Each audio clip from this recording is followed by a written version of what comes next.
के कई सेशंस हो चुकी हैं, अभी भी इस मंथ में एक और है। तो जो उसका पर्पस नॉर्मली कहा जाता है कि उस चक्र को देख कर के उससे बाहर आने का अंदर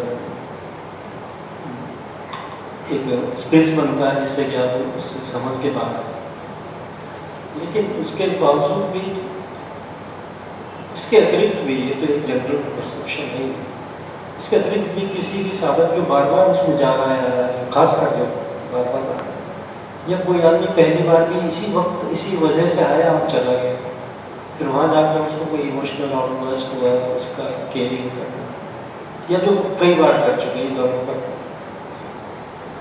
तो उसको उसे किस ढंग से लेना चाहिए जिससे उसे मैक्सिमम आउटपुट निकाल सके, समझ से निकाल सके, आउटपुट समझ निकाल सके। एग्जैक्टली। लोग जो पास्ट लाइफ रिग्रेशन ले रहे हैं वो जर्नी ऑफ ईगो है, यानी कि जो आइडेंटिटी है, ईगो है, वही उससे स्ट्रेंथन्ड होती है।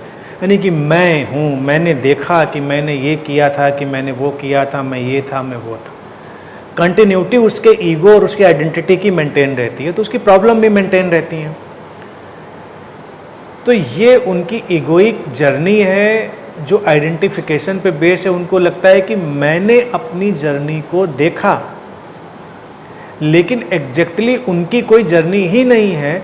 उन्होंने एक लाइफ के पैटर्न को देखा, और जो मेरा टारगेट है वो थेरेपेटिक नहीं है, वो है इनलाइटनमेंट। वो इसलिए इनलाइटनमेंट कि जब वो कई बार गुजरेगा तो शुरुआत में तो आइडेंटिफाइड मेमोरीज को देखेगा व्यक्ति, लेकिन धीरे धीरे तो उसको लगेगा कि मैं तो कुछ नहीं कर रहा था, यानी करने वाला तो कोई नहीं था, चीज़ें तो हो रही थी, मैं तो जैसे ऑब्जर्व कर रहा हूँ, डिटैच होकर, तटस्थ होकर। तो ये तटस्थ ऑब्जर्वेशन, यानी तटस्थ देखना, डिटैच्ड ऑब्जर्वेशन तो ही हमेशा चल रहा था जीवन में, वही तो जीवन की वास्तविकता है। तो ये डूअर या कर्ता तो वहाँ कहीं था नहीं, बस घटनाएं घट रही थी। तो जैसे ही किसी को ये रियलाइज हुआ कि मैं करता नहीं हूँ और मैं कभी भी करता नहीं था किसी भी पार्ट, किसी भी पैटर्न पर, उसी के साथ वो अपने सोर्स से पूरी कॉन्शियसली कनेक्ट होता है, और उसकी जो इंडिविजुअलिटी है, जो फिक्स्ड आइडेंटिटी है, वो डिसॉल्व हो जाती है। फिर उसके माध्यम से जो कुछ है बस वो होता है, और यही स्टेट ऑफ इनलाइटनमेंट है। यही स्टेट ऑफ इनलाइटनमेंट है कि सारा बर्डन उसका चला गया, सारे उसकी एंजाइटी चली गई। अगर वो सोचता है कि कोई कर्म बंद बन रहा था, कोई कर्मा का बॉन्डेज था, तो कर्म का बॉन्डेज तो हमारे आइडेंटिफिकेशन के थ्रू था। हमने माना था कि हम कर रहे हैं तो कर्म था, और जब हमने जाना कि हम कर ही नहीं रहे थे, जो हो रहा था सो हो रहा था, सारी पैटर्न से वो बाहर है। तो इस स्टेज का आना ही जरूरी है।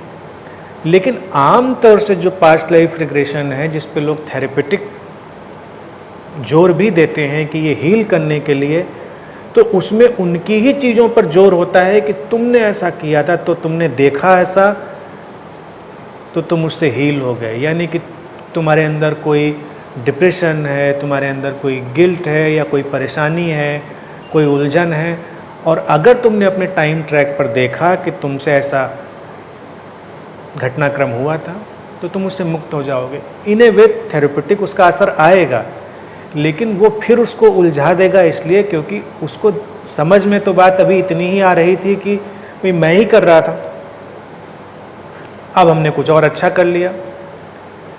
लेकिन जब धीरे धीरे उसका ये कर्तापन, डूअरपन जो है वो गिर जाएगा, वो नॉन डूअर, अकर्ता की स्टेट में आ जाएगा, तो वो सब चीज़ से मुक्त हो जाएगा। तो वही अंतिम रूप से लक्ष्य वही है बेसिकली।